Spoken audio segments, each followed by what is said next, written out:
خدای راکړې خزانې چې سره او سپین دي، په هغه کې معدنیات دي او دولتي وسایل دي قیمتي. زما په مځکه کې دي، زه مالک نه یم. ته بادشاه ما ته نه ده معلومه ستاسو په وزیرستان کې یو تحصیل دی محمد خیل ورته وایي. دا په کومه ایجنسي کې دي؟ دغه محمد خیل کې په یوه کال کې 30 میلیونه ډالر راوتلي دي. 30 میلیونه ډالر، 30 میلیونه ډالر. په 30 میلیونه ډالر کې په هغه تحصیل کې یو هسپتال نشته، په هغه تحصیل کې 5 فوټه پوخ روډ نشته، دغې روډ لکه د لاهور نشته. دا پیسې پر کومه ولاړې؟ په 2 میاشتې کې د پاکستان څخه د 500 کروڑو روپو خزانې ولاړې. 50 کروڑ روپۍ نه، 50 کروڑ ډالر چې د پاکستان 1.5 اربه روپۍ کېږي. دا پیسې چیرې ولاړې؟ موږ دا نه وایو چې ته علاقه و کمپنۍ ته مه ورکوه، امریکې و کمپنۍ ته یې ورکوې په کرایه ورکړه، د چین و کمپنۍ ته ورکوې ورکړه، بل ښاغلی شته ورکړه، لیکن ما په ورور حساب کړه. ځکه وزیر یم که مسعود یم، ځکه مومن یم که د کرم یم، ځکه د باجوړ یم که د وادي تیرا او د خیبر ایجنسي یم. زه چې د هر ځای چې په کوم ځای کې سونا راووته، په کوم ځای کې وسایل راووته، ما ته به د ورور په سترګه ګوري، ما ته به د سړي په سترګه ګوري. یوه ونډه دې د کمپنۍ والا شي چې کوم ملک کمپنۍ راوړي، یوه ونډه دې د صوبې شي، د خیبر پښتونخوا دې شي، یوه ونډه دې د اسلام آباد شي. لیکن زما د قبایلو ونډه خو نه هم راښکاره کړي. زما ونډه به څه وي او په کوم شکل به راکړې زما ونډه؟ یا تا ته نه درکوم. تا په قسمت کې ګولۍ لیکلې ده، ګولۍ. ستا په قسمت کې جنازې لیکلې دي، ستا په قسمت کې ړنګې ودانۍ لیکلې دي، ستا په قسمت کې هجرت لیکلی دی.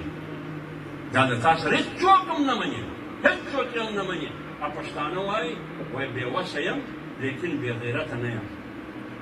راته ایښې مې یې، پرې ایښې مې نه یې، خالي د ورځې انتظار کوم. دا د حق خبره ده.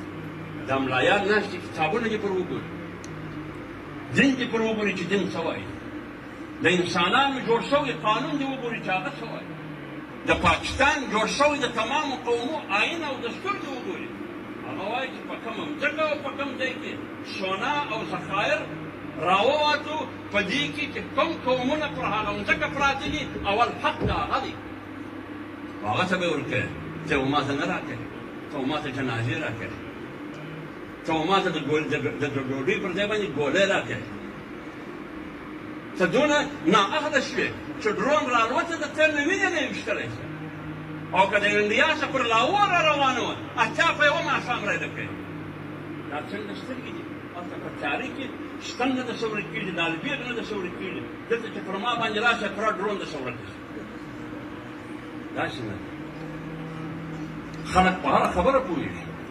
دا خبرې دي چې جمعیت علما اسلام دي که علما دي که دغه قبایل دي.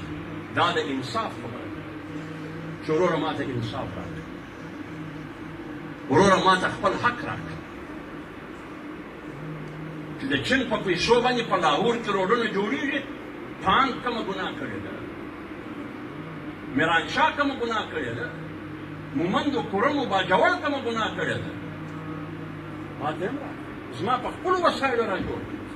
د هغه صورتحال د بلوچستان دی. لہذا جمعیت علما اسلام دي که مدارس دي، دا لکه څنګه چې په ایماني او اسلامي دنیا کې ستا نمایندګي کوي، څوکیداري کوي د ایمان، د دین او د اسلام. انشاءالله العزیز ستا د وطن او د قومي حقوقو او د مسلمانو او د محکومو قومو حقوقو ترجماني به په مدرسه کې هم کوي، په ډېر اسماعیل خان پر چوک به هم کوي، د پېښور پر یادګار چوک به هم کوي، پر مینار پاکستان به هم کوي، او د مولانا صاحب په قیادت کې به په پارلیمنټ کې هم کوي انشاءالله العزیز.